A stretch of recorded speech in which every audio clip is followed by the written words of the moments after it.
Hey guys, it's Liz. Welcome back to my channel. Today we are going to cook kale and beef.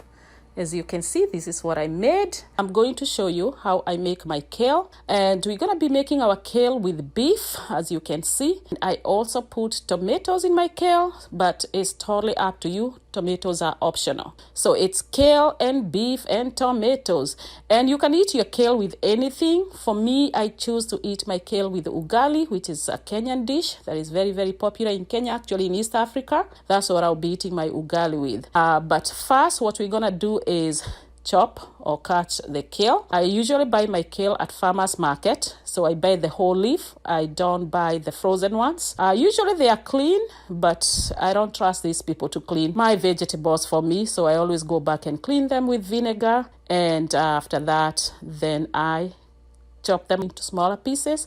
As you can see, this is how I chop mine. I don't know how you do yours or how you cut yours.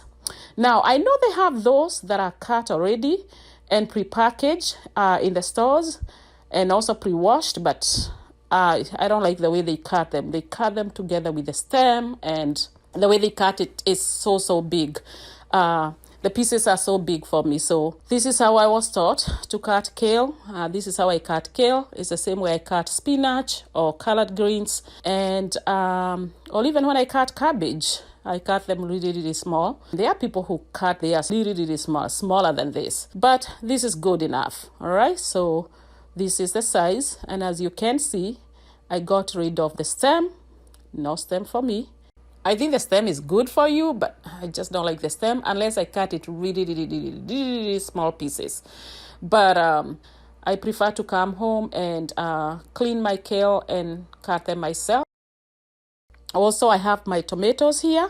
I had 3 medium tomatoes, and we also have some onions. There's the onion and our preheated pot, and it's time to cook the onions. And also, guys, I have my beef. I just boiled it, so it's already cooked and ready to go in here. It just makes life easier when I do it like that. So it won't take so long to cook over here because I boiled it for about half an hour. With the onions, you just want to saute them. You don't want to cook them all the way. Let them cook for just about a minute or so. So what I'm going to do now is add the tomatoes to our onions. And here are the tomatoes. Nice and juicy. If you don't like tomatoes in your food, you don't have to do this part, but I personally cook with tomatoes. And with the tomatoes, I personally am okay with the skin. So if you like tomatoes but you don't like the skin, after you cook them, at the end you just get those skins from the tomatoes, from the outer part of the tomato. You can peel your tomato, or you can skip this whole part altogether. All right, here is our beef. It's pre-cooked, as you can see. So it's going to make this cooking process much faster because we don't have to sit here another hour waiting for the meat to cook.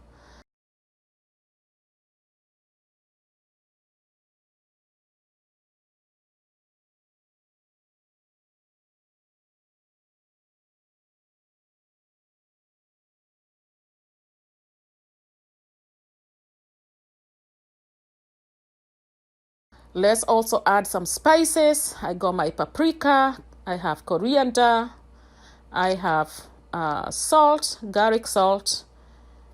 All right. And we are also going to add some, a little bit of garlic powder. And also I'm going to add some coriander powder. But you can cook your kale with your own spices. But these are just the spices that I like. But what I'm going to do as usual is list my spices in the description box if you're interested in knowing what spices I used. And you can use the same, or you can use your own spices. We're just going to let this beef cook a little bit more for a few more minutes. And then what we'll do is we will add our kale, but maybe just 2-3 more minutes, and then the kale will be ready to go in here. So as you can see, it's looking good, looking really good. Again, don't forget that my meat is pre-cooked. So if you are cooking meat that is not pre-cooked, it will need to cook here for a much longer time. About 2 minutes, will be ready to add the kale to our beef.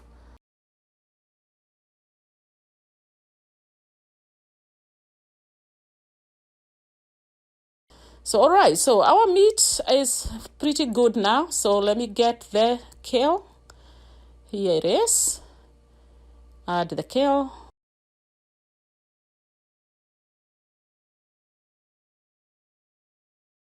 All right, so this here is going to cook for a few minutes because I don't like to overcook my kale. I prefer to cook them for a few minutes so they are still green when we eat them. So you don't kill all your nutrients, whatever nutrients are in the kale, if you cook them for so long. But if you like them cooked for long, that's fine. All right, and while this is cooking, next time you see it when it's ready, I'm going to continue to cook my ugali, which is what we are going to eat our kale and beef with. Of course, you can eat your kale with anything. You can eat yours with rice, you can eat yours with mashed potatoes, or any other dish of your choice.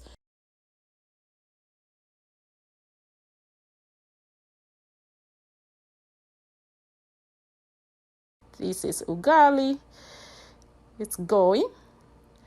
This cook really fast because I'm using pre-cooked corn flour.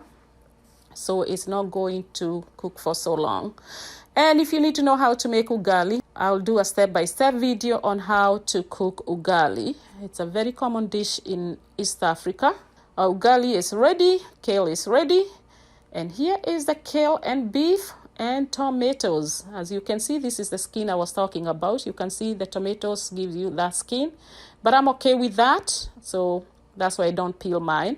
But this is how I make my kale, really fast, you guys. You can see they retain their green color. They didn't lose their green color, because if you overcook them, they won't be green no more. There will be some color between green and black. Here is the ugali. Ugali is ready.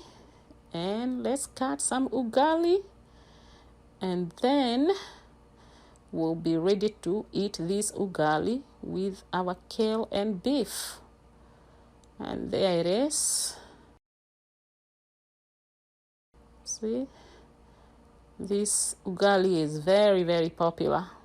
If you don't know what ugali is, it's made of corn flour, so it's cornmeal.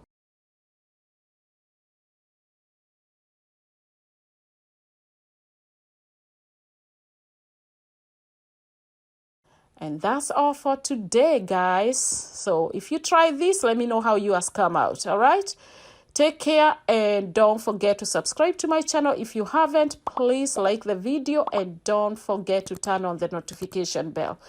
Thank you, guys. Have a great day, great night. I'll be back with another video in a few days. Bye.